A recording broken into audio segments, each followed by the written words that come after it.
ഹാഷ്മി നമസ്കാരം. ജനകീയ കോടതിയിലേക്ക് ഹാഷ്മി എന്നെ ക്ഷണിക്കുമ്പോൾ ഞാൻ വെറും വിഡ്ഢിയായതുകൊണ്ടല്ല. എന്റെ ഉള്ളിൽ ഉറച്ച സത്യവും നീതിയും ഉണ്ടായതുകൊണ്ടും എനിക്ക് പറയാനുള്ള സത്യങ്ങൾ പറയണമെന്ന് ആഗ്രഹിച്ചതും കൊണ്ട് തന്നെയാണ്.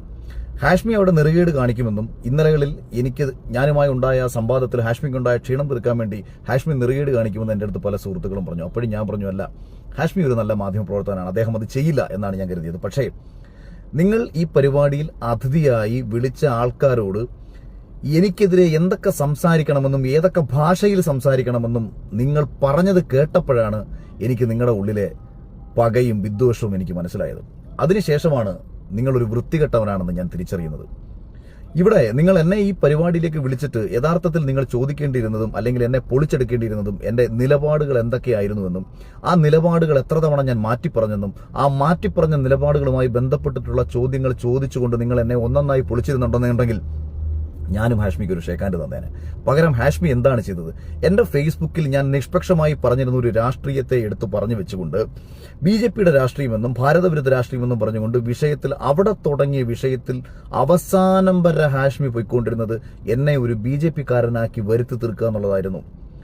എനിക്ക് താല്പര്യമില്ലാത്ത ഒരു രാഷ്ട്രീയത്തിന്റെ വക്താവാക്കാൻ വേണ്ടി നിങ്ങൾ എന്നെ ശ്രമിച്ചപ്പോഴൊക്കെ തന്നെ ഞാൻ പല പ്രാവശ്യം പറഞ്ഞു, ഞാനൊരു BJPയുടെ വക്താവല്ല, ഹാഷ്മി എനിക്കിതിന് മറുപടി പറയേണ്ട കാര്യമില്ല. പക്ഷേ സത്യവും ശരിയും എപ്പോഴൊക്കെ BJPയുടെ ഒപ്പം നിന്നിട്ടുണ്ടോ, സത്യവും ശരിയും എപ്പോഴൊക്കെ എന്റെ രാജ്യത്തിനൊപ്പം നിന്നിട്ടുണ്ടോ, അപ്പോഴൊക്കെ ഞാൻ നിലപാട് സ്വീകരിച്ചിട്ടുണ്ട്. അപ്പോഴൊക്കെ ഞാൻ നിലപാട് സ്വീകരിക്കുമ്പോൾ അത് ഹാഷ്മിക്ക് പൊള്ളുന്നത് ഹാഷ്മിയുടെ ഉള്ളിൽ കിടക്കുന്ന വൃത്തികെട്ട രാഷ്ട്രീയം മറ്റൊന്നായതുകൊണ്ടാണ്. രാവിലെ വന്നിരുന്ന് BJP അനുകൂലിച്ചും ഉച്ചയ്ക്ക് വന്നിരുന്ന കമ്മ്യൂണിസ്റ്റ് പാർട്ടി അനുകൂലിച്ചും രാത്രിയിൽ വന്നിരുന്ന കോൺഗ്രസിനെ അനുകൂലിച്ചും പിറ്റേ ദിവസം VD സതീശനെ തള്ളിപ്പറഞ്ഞും ഉച്ചയ്ക്ക് VD സതീശനെ അനുകൂലിച്ചും വൈകുന്നേരം നരേന്ദ്രമോദിയെ പുകഴ്ത്തിയും പിറ്റേ ദിവസം നരേന്ദ്രമോദിയെ തെറിവിളിച്ചും അല്ലെങ്കിൽ പിണറായി വിജയനെ അനുകൂലിച്ചും പിണറായി വിജയനെ തെറിവിളിച്ചും ഒക്കെ സംസാരിച്ച് ശീലമുള്ള ഹാഷ്മി എന്നോട് ചോദിക്കുകയാണ് അഭിപ്രായങ്ങളിൽ ഉറച്ചു നിൽക്കുന്നുണ്ടോന്നും. ഞാൻ തിരിച്ചു ഹാഷ്മിയോട് ഒരു ചോദ്യം ചോദിച്ചു. ഞാൻ മാറ്റി പറഞ്ഞ 5 അഭിപ്രായങ്ങൾ പറഞ്ഞിട്ട് പോകൂ ഹാഷ്മി എന്ന് പറഞ്ഞപ്പോൾ ഹാഷ്മി എടുത്ത വായിൽ പറഞ്ഞത് ബിഗ് ബോസിൽ പോകുന്നില്ല എന്ന് പറഞ്ഞിട്ട് പോയില്ലേ എന്നുള്ളതാണ്. ഈ ബിഗ് ബോസിൽ ഞാൻ പോകുന്നില്ല എന്ന് പറഞ്ഞതും ബിഗ് ബോസിൽ ഞാൻ പോകുമെന്ന് പറഞ്ഞതും ബിഗ് ബോസിൽ പോകുന്നതിന് മുൻപ് തന്നെയാണ് എന്നുള്ളത് ഞാൻ വളരെ കൃത്യമായി പണ്ടേ പറഞ്ഞിട്ടുള്ളൊരു കാര്യമാണ്.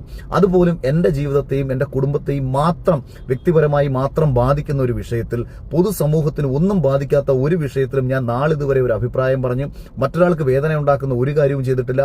മറ്റൊരാൾക്ക് വേദന ഉണ്ടാക്കുന്ന ഒരു അഭിപ്രായ നിലപാട് വ്യത്യാസവും ഞാൻ സ്വീകരിച്ചിട്ടില്ല എന്നിരിക്കെ ഞാൻ ഉയർത്തിയ ഏതെങ്കിലും ഒരു വിഷയത്തിൽ അതുമായി ബന്ധപ്പെട്ട ഒരു ചോദ്യം ചോദിക്കാൻ ഹാഷ്മി തയ്യാറായോ? ഹാഷ്മി ആരെയാണ് സംരക്ഷിക്കാൻ ശ്രമിച്ചുകൊണ്ടിരുന്നത്? ഹാഷ്മിക്ക് സാബു ജേക്കബിന്റെ കയ്യിൽ നിന്ന് എത്രയാണ് കിട്ടിയത്? കിറ്റെക്സ് ആണോ യഥാർത്ഥത്തിൽ ഇപ്പോൾ നിലവിൽ 24-ന് ഫണ്ട് ചെയ്തുകൊണ്ടിരിക്കുന്നത്? നിങ്ങൾ എന്തടിസ്ഥാനത്തിലാണ് സാബു ജേക്കബിനെതിരെ ഞാൻ ഉന്നയിച്ച ആരോപണങ്ങളിൽ ഒരു ചോദ്യം പോലും ചോദിക്കാതെ, സാബു ജേക്കബിനെതിരെ ഞാൻ പറഞ്ഞ വിഷയങ്ങളിൽ ഒരു തവണ പോലും സംസാരിക്കാതെ നിങ്ങൾ ആരെയാണ് സംരക്ഷിക്കാൻ ശ്രമിച്ചത്? യഥാർത്ഥത്തിൽ എന്തായിരുന്നു ഈ എനിക്കെതിരെ ചോദ്യങ്ങൾ ചോദിക്കുമ്പോൾ നിങ്ങൾ ഉന്നയിക്കേണ്ടിരുന്ന വിഷയം? എന്തുകൊണ്ട് ഞാൻ BJPയിലേക്ക് പോയി?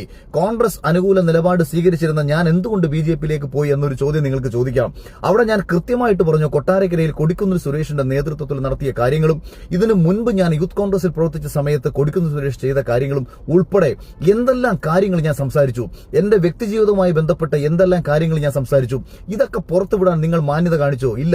പകരം നിങ്ങളുടെ മൈക്കിന്റെ വോളിയം കൂട്ടിവെച്ച് എന്റെ മൈക്കിന്റെ വോളിയം താഴ്ത്തി വെച്ച് അടിച്ചാക്ഷേപിക്കുന്ന രീതിയിൽ ആവർത്തിച്ച് നിങ്ങൾ എന്നോട് സംസാരിക്കുമ്പോഴും ഞാൻ നിങ്ങളടുത്ത് പറഞ്ഞ കാര്യങ്ങളെങ്കിലും ഒന്ന് പുറത്തുവിടാനുള്ള മാന്യത നിങ്ങൾക്ക് കാണിക്കാമായിരുന്നു എന്നാണ് ഞാൻ വിശ്വസിക്കുന്നത്. ഹാഷ്മി അത് ചെയ്തില്ല എന്ന് മാത്രമല്ല, രാഷ്ട്രീയമായിട്ട് ഞാൻ പറഞ്ഞ വിഷയങ്ങളിൽ നിന്ന് ഹാഷ്മി അകന്നു പോയതോടുകൂടി ഹാഷ്മി ആരെയാണ് സംരക്ഷിക്കാൻ ശ്രമിക്കുന്നത്, അല്ലെങ്കിൽ എന്താണ് ഹാഷ്മിയുടെ ഉദ്ദേശം എന്നത് ഇന്നാട്ടിലെ സ്വബോധമുള്ള ജനങ്ങൾക്ക് മനസ്സിലായി എന്നതാണ് ജനകീയ കോടതിയിൽ നിന്നും എനിക്ക് കിട്ടുന്ന റിപ്ലൈ.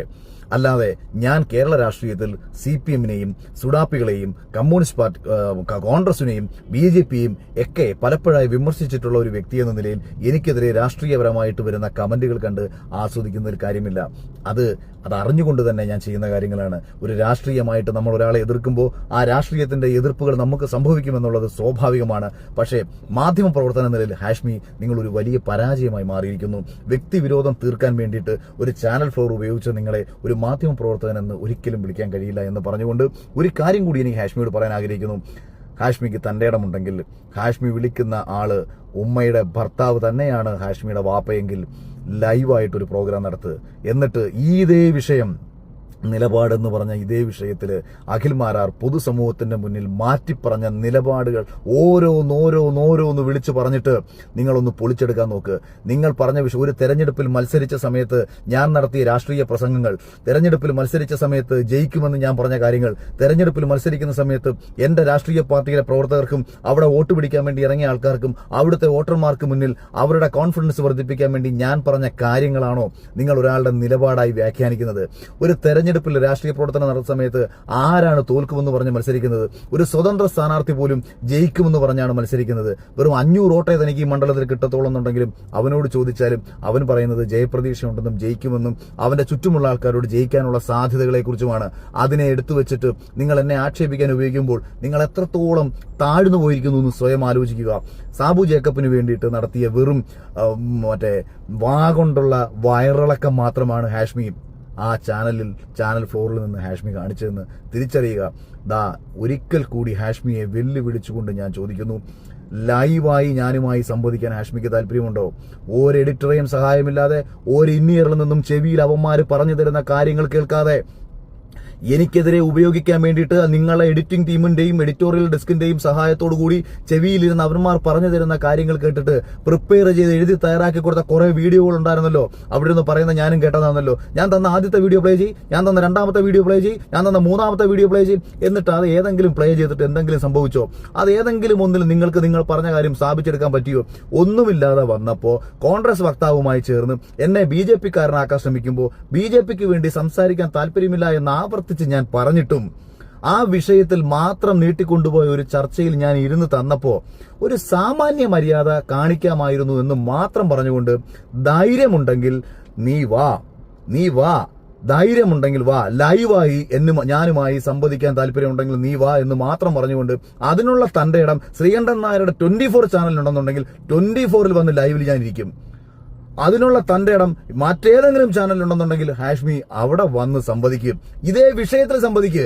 എണ്ണി പറ അഖിൽ മാരാർ ഏതൊക്കെ വിഷയങ്ങൾ നിലപാട് മാറ്റിയെന്ന് എണ്ണി പറഞ്ഞിട്ട് അഖിൽ മാരാരെ തേച്ചൊട്ടിക്കുക. അല്ലാതെ ഒരുവനെ സംസാരിക്കാൻ അനുവദിക്കാതെ, ഒരുവൻ പറയുന്നത് സംപ്രേഷണം ചെയ്യാതെ, ഒരുവന്റെ ശബ്ദം താഴ്ത്തിവെച്ച് ബോധപൂർവം കാണിക്കുന്ന കോമാളിത്തരമായി അധിക്ഷേപിക്കുന്ന തരം താഴ്ന്ന ഒന്നായി മാറരുത് മാധ്യമ പ്രവർത്തനം.